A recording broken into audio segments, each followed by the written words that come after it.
morning. I would like you guys to imagine roll stepping for multiple hours, your knees trembling from the stress of the day. I want you guys to imagine sweat dripping down your face and body as the heat worsens with each passing hour. I want you guys to imagine trying to hit the perfect note, get to your spot on the field, and fit the formation at the same time. This is just some of the things that marching bands go through with every show and every performance. As a member of the band for the past 3 years, I know full hand what it is like to be in this experience. Many of you or other college fans have seen the band perform at halftime, but many of you do not know what it takes in the process to go into marching band.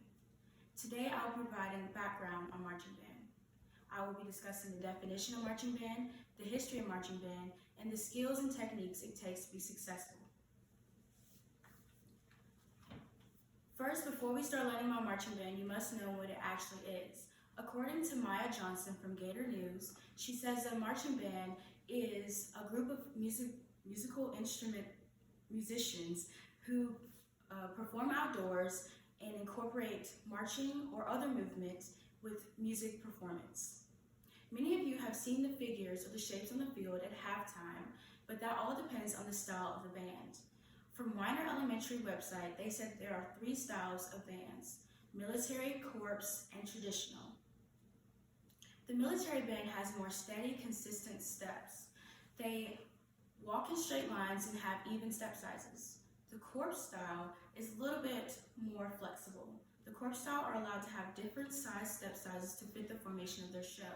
They also have visual elements such as the color guard, props and costumes, and whatever else is needed to make their show come to life.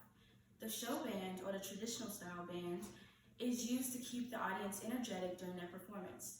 In order to do this, they have music, dance, modern music, dance, and certain words on the field to accomplish this goal. They perform before the game, at halftime, and sometimes at the end of the game. Now that we've learned the marching basics, let's delve deeper into the history of marching band. The earliest sightings of marching band have been way back in the 1200s. Yamaha.com says the Ottoman Empire conquered various lands in the Middle East, Africa, and Southern Europe. And when they conquered these lands, they took the marching band traditions with them. And these traditions traveled to Northern Europe and eventually the Americas.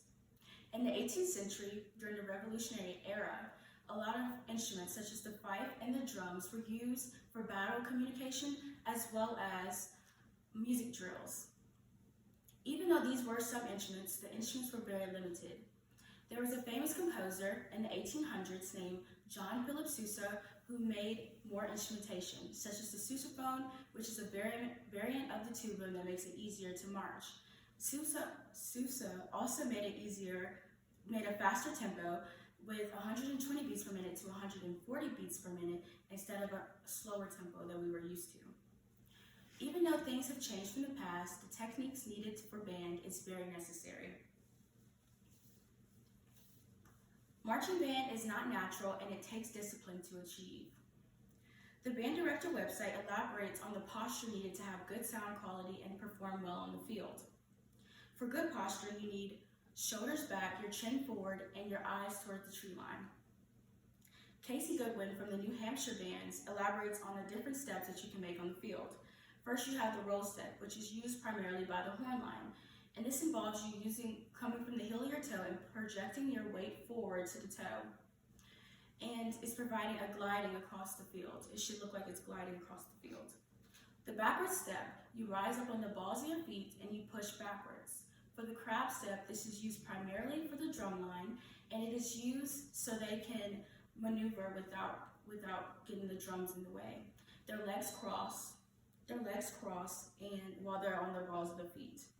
Other techniques vary from band to band depending on the band director's liking. Some of them like to have straight leg technique, and others of them like to have bent knee technique.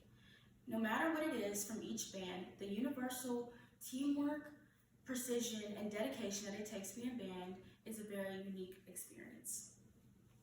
Today I have provided insight into marching band. I first talked about the definition of marching band, and then I covered the history of marching band and the techniques that go along with being successful in it.